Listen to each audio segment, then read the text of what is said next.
Hi, Spencer Cheap Pops. You're on the air. Silicon Steve Valley, Vladi Dottie, we are here and we are High Spots and Cheap Pops, talking the very best of professional wrestling in the world today. So we knew McIntyre was going to win, but the way he did it and the respect that Rollins and McIntyre had at the end of that match, Vlad, I thought we were done because he had that great moment with his wife.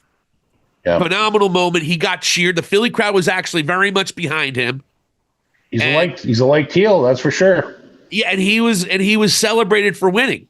The way you get your heat back on him, you have him start screwing with a guy who's at least for the next several months is gonna get cheered every time his name is mentioned, CM Punk. And who loses his focus? Drew McIntyre, because he was so obsessed with CM Punk, a la Seth Rollins was so obsessed with Roman and defeating the bloodline. Irony. And Phil Brooks has a couple guns in it, even though that clothesline was weak AF. If we go back and look at it, guy still can't prove to me he can work in that ring yet, but it's okay. It still was a phenomenal moment. Punk looked good, like he could do it, though. Hits him with the clothesline, boots him, and then Vladi Dottie, you call it. You called it last week. You said, look for Damian Priest to cash in on McIntyre after Punk gets involved. And I said, bullshit. There is no way CM Punk's getting involved. God forbid he re-hurts himself. He re-injures himself. Unless he signs a waiver or something, they're not going to do that. And Vladi Dottie, as the sage and the brilliant soothsayer you are, sir, Punk was good enough to start a fight.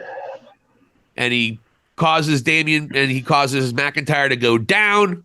Hits him with the clothesline, and Damian Priest's music hits. Vladi Dottie, your emotions as Damian Priest heads to the ring. Are you smiling ear to ear at this point? I was totally smirking, and I'm like, and part of the reason I'm smirking too is because Triple H with this move, as you and I discussed last week, he's re-legitimizing that briefcase. He's giving it another great moment at WrestleMania, totally putting over Damian Priest.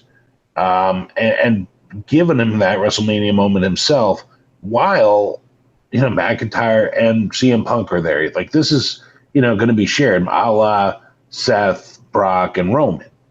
And, just for Triple H to go do that, I thought it was the right move at that point when I felt it and sensed it.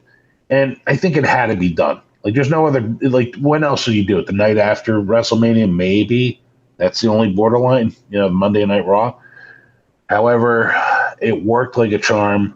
It moves it to Damian Priest. He gets that taste. And by the way, he's under contract opposed to Seth Rollins and Drew McIntyre in a year. Yeah.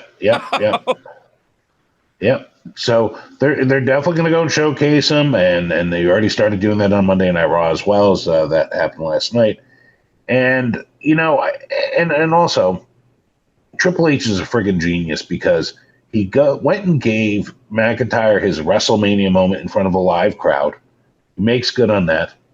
And then, Damian Priest goes over, takes it off McIntyre. And as we mentioned earlier, there's this event in Glasgow, Scotland. If Drew McIntyre is alive and well in WWE and on that card that night, he is winning the world title. Put a mortgage payment on it. It's going to happen. And his contract situation will probably be a major determining factor if he's going to be doing that. Yeah, and you know what? If you think about it, listen, he's going to definitely make his money, but like having that moment, like in his hometown, basically, like that is leverage that WWE is giving him. Right? Like, hey, you can do this if you re-up, and you will have the title for a while. So it's great. Great sort of bargaining chip by Triple H once again.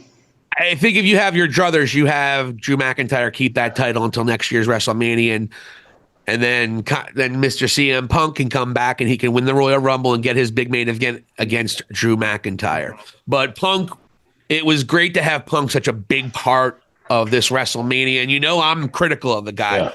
But I'll tell you what, you're 100% right. And even last week, you were 100% right. They needed to legitimize it, particularly because most people thought it should have been LA Knight. But Vince was still pulling the final trigger. It was in Puerto Rico, obviously. Damian Priest, Yeah. very proud of his Puerto Rican heritage. He's also from the Bronx, local sort of guy. Tonight, as a matter of fact, I saw online, ESPN and everything, that here he is at Yankee Stadium, Yankees Marlins, and Damian Priest is there with the world title, and he's hanging out with and wearing a Juan Soto jersey, hanging out with him, hanging out with Aaron Judge, Mike with Giancarlo Stanton. This guy's on top of the world. And think of that. Like, here's Juan Soto and Damian Priest together, like at Yankee Stadium. And for all that to come together, just imagine being that guy. He was, 15 years ago, a bouncer in like bars in Atlantic City and stuff. Yeah, he was homeless. He said he was homeless a decade ago. During his, I covered his press conference as well at the end of the night. And I don't know if he's the one guy. I'm not saying he doesn't deserve it. Anyone that puts their body through everything that they do from a physical and working standpoint, he deserves it. Is he the best one out of everyone on their roster? I still question that. But hell, for them to kind of take the sour part where, yeah, there were a lot of moments, why didn't you just pin him there? And now it kind of makes sense. He becomes only the second man since Seth Rollins to do it. And it totally allows Drew McIntyre and CM Punk to really, their feud went from a 9.5 to a 12 in one foul swoop.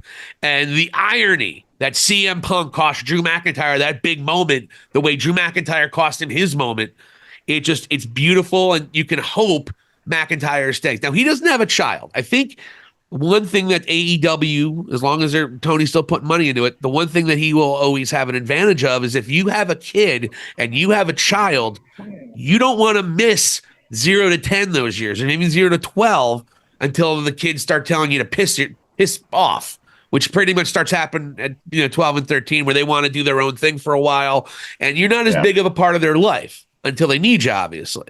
And it's just part of, we were all like that growing up. But when you get 0 to 10, those are the moments where a lot of parents don't want to miss.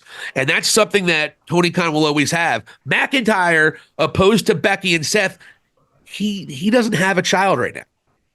So I am of the opinion he's definitely going to re-sign with WWE, so that schedule thing isn't quite as big of a deal. Also, what Drew is doing right here, he's setting up for one of the great storylines in WWE history with just CM Punk. I mean, these guys have already shown that they can go 15 rounds on the mic. They've had the best. They've probably, out of any two people, have had the best mic battles than anyone. And you're talking about a time where The Rock and Cody Rhodes have been going at it one-on-one at times. And these two guys have been right at the top. Yep. And now you have Damian Priest now can go solidify himself as a great world champion. Quick question before we move on into the main event. And if you have anything else to say, quick question though, Damian Priest, is he going to have a long title reign, or will he be a transitional champion? I think somewhat transitional. I think he loses in Glasgow. There you go. And then, McIntyre can keep that until WrestleMania next year, because he's the kind of guy that can go out, and I don't know if Priest can do this, but McIntyre could go out and have banger after banger after banger. Yeah.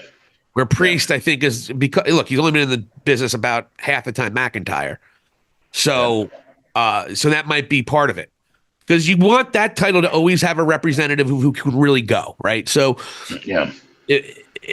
just like a lot of guys, they get the opportunity, they can't run with it, so they don't get another opportunity. You can talk about guys like Dolph Ziggler for whatever reason that never panned out, where he was never the guy. But Dean Ambrose always reminds me, when they gave him the world championship, he had a couple of main events where he stunk up the building. Who can forget that super kick from Dolph Ziggler where he got kicked and then he just jumped over the guardrail? It was terrible. So Dean Ambrose, now Jon Moxley, kind of dropped the ball as a world champion. A couple other guys have done that too. I think The Miz did that. That's why he went over a decade before he got it. So I'm wondering on where Damian Priest will be in 5 years. Will he be one of the great champions and dominant guys, or is this going to be early shine and not much after that? Thank you so much for watching High Spots and Cheap Pops. For Vladi Dottie, this is Silicon Steve Valley. Hit the subscribe button and let us know what you think. Thank you for watching, and here endeth the lesson.